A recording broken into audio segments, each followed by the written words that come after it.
Gielinor Gazette, October 2024. Hi and welcome back to the Gielinor Gazette. Well, thank you. Appreciate it.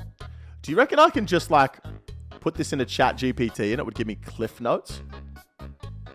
I'm going to do that right now. Watch this. Ready? Here we go, guys. Here we go. Yo, Adam, thank you for the 1 million GP towards March Madness. Much appreciated, miss.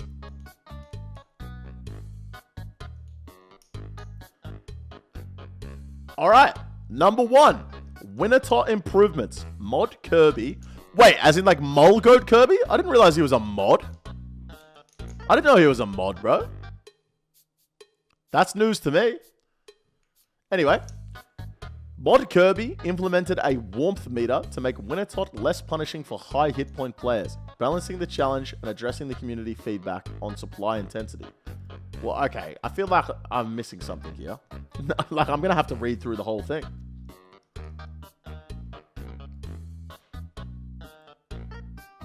What? I can't wait for the players to find the red herring? Anyway. Araxor boss. Mod Arcane launched Araxor, a new spider boss designed to be engaging but manageable over the long, repetitive kills. Typical in Slayer tasks. Okay. Combat achievements. Mod Nox discusses challenges in setting difficulties, balancing between enjoyable and achievable tasks, while testing each CA with player diversity in mind.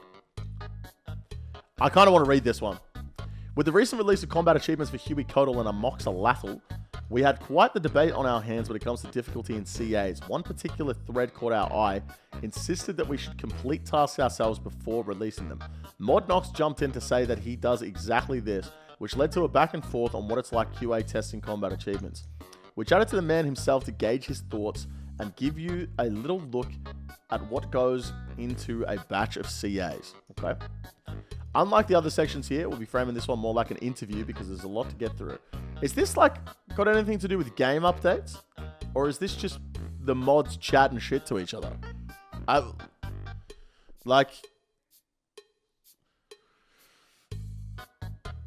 This is just yapping? It's just a newspaper? Oh. I swear there's something in here about chromium ingots, though. Here we go. Miscellaneous project updates. The run energy changes. We last spoke about run energy changes in June, but had to take a step back to focus on making the eagerly awaited Pol 82 changes as good as they could be, following your feedback from the betas. That's you guys. You're the betas.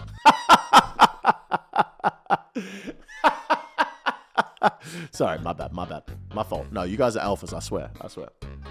You've been participating. Recently, however, we were able to revisit our proposed changes and spend some time getting them into a healthier place. These changes are designed to help agility feel more impactful without disadvantaging newer players who haven't had the chance to level it yet.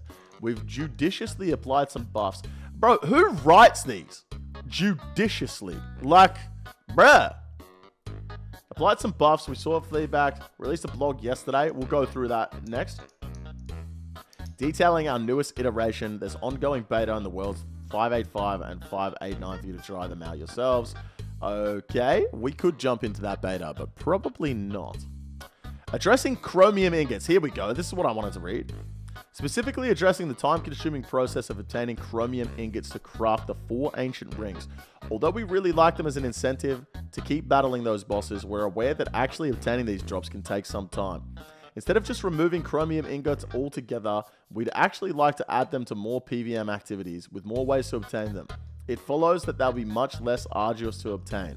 However, this isn't a long-term plan, or this long-term plan doesn't address your immediate concern. For now, we'd like to introduce an NPC who will create rings for you at a cost.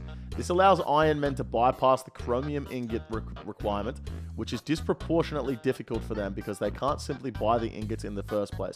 Cost-wise, this option won't break the bank, but it will be more expensive than buying the Grand Exchange.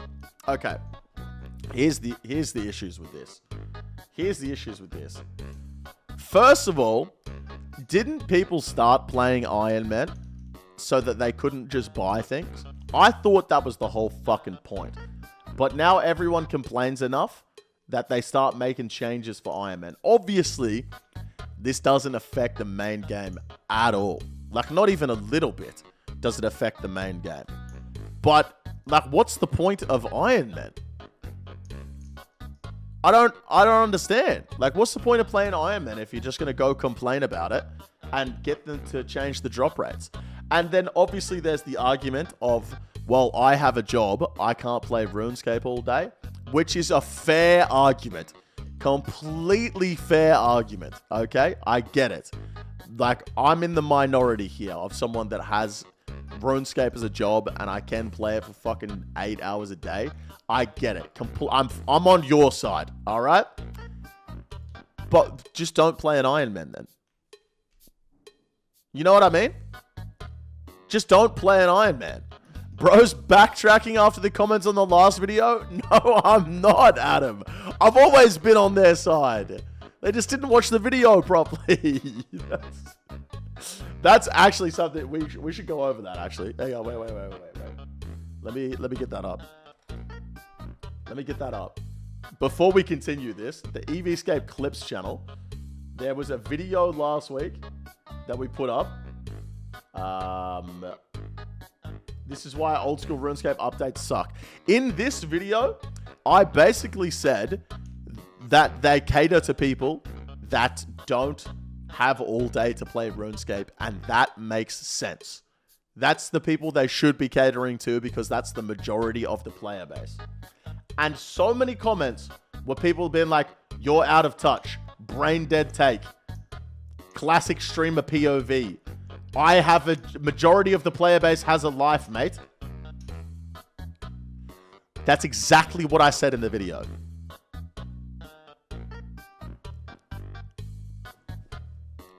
I don't know, man. I don't know, man. I don't know. Anyway, yeah, it's a completely fair argument that you don't play RuneScape all day, and I get it. But like, don't play an Iron Man then. This is just my take on it. Don't play an Iron Man. Play a main account and buy the shit. If you want to play an Iron Man, but you want it to be easier, what's the point? Just play a main account and everything that you want to be... Like, play a main account like an Iron Man and everything that you want to be easier, just skip it. You're not a content creator. Who cares? Who cares? You know what I mean? No one's ever gonna know. If you want to play the game like an Iron Man, play a main account, and if something's taken too long, just skip it. Who's judging you? It doesn't make any sense to me. Maybe I'm out of touch, guys. Maybe I'm out of touch, but that's weird, bro. Anyway, missing player-owned house teleports.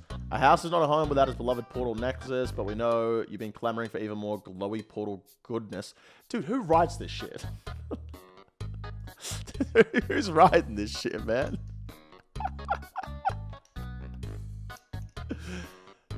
Ingots suck for mains and irons. Just let us attach the rings to the vestige.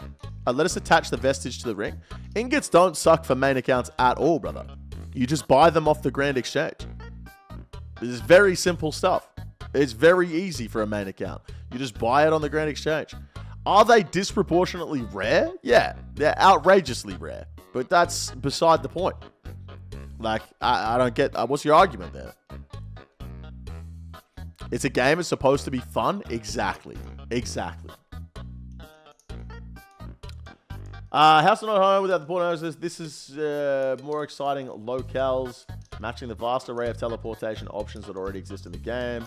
This work is by no means top of the priority list, but we will be considering it for one of the upcoming quality of life polls. Okay. God alignment prayers. These contentious prayers have been on our to-do list for some time. They were first pitched all the way back in March as a way to show your affinity with the gods of Gielinor through specific themed prayers.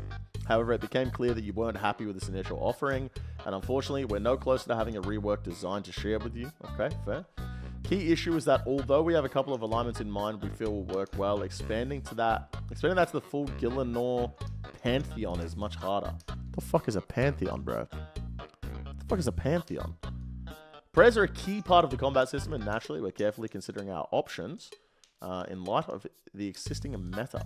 Overall, prayers still lack some high-level rewards, and how we tackle this is very much an open question. We don't have a date for when we'll revisit prayer, but we know there's a demand for new prayers, and we do want to revisit them in the future in a way we can actually deliver to really spice things up and get you all excited. Okay. Scorpio is unique. It has been more than a year since we last asked for suggestions regarding uniques from the wilderness favorite arachnid, and we'd like to sincerely apologize for how long it's taken us to make up our minds. We're currently thinking about adding blighted overloads to Scorpia's loot table. Some of you may have noticed that we already had a dry run of updates this update in this year's Deadman mode, which is why Shitten. That has to be pronounced Shitten, right? Am I wrong? That has to be. It's got to be Shitten, right?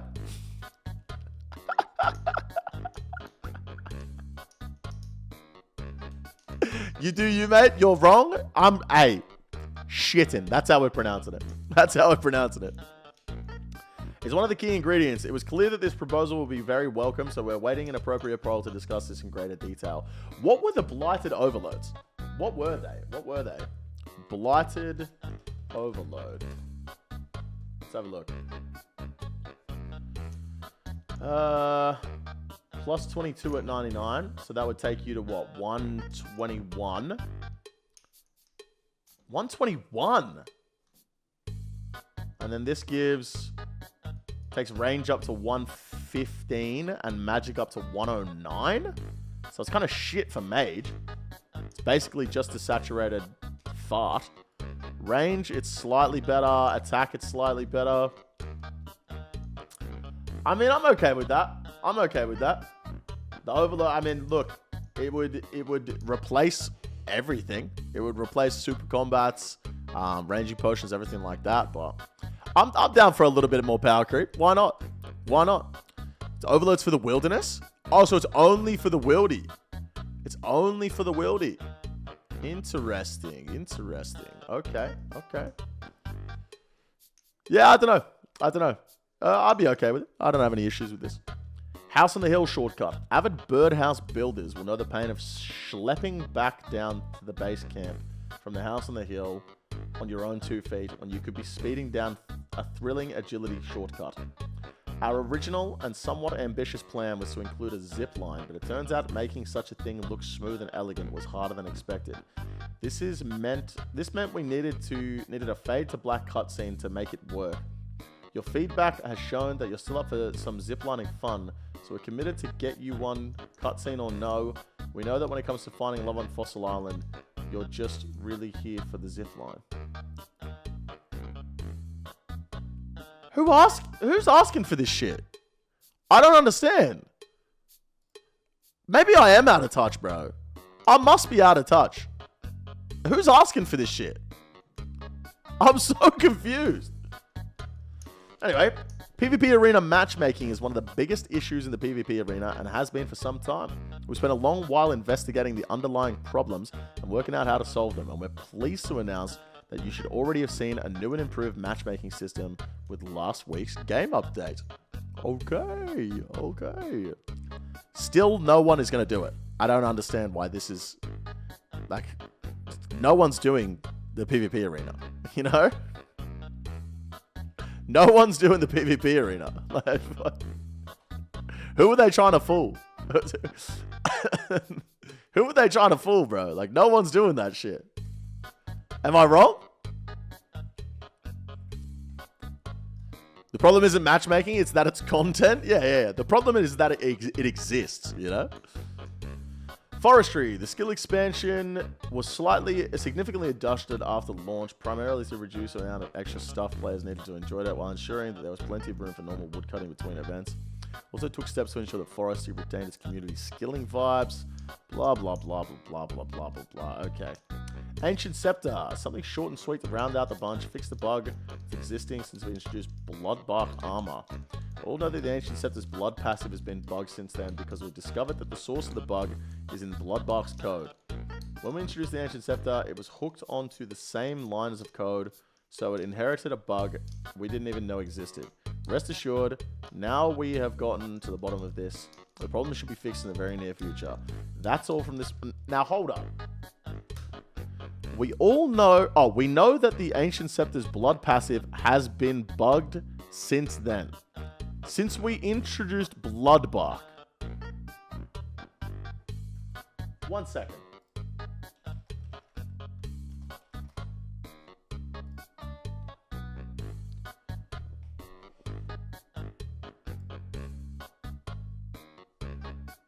Released January 27th, 2021. That's almost fucking 4 years ago. We know that it's been bugged since then. How has there been a bug in the game that they've known about for 4 years, bro? Insane. Insane. All right. Well, that's the end of the Gielinor Gazette. What a great read that was.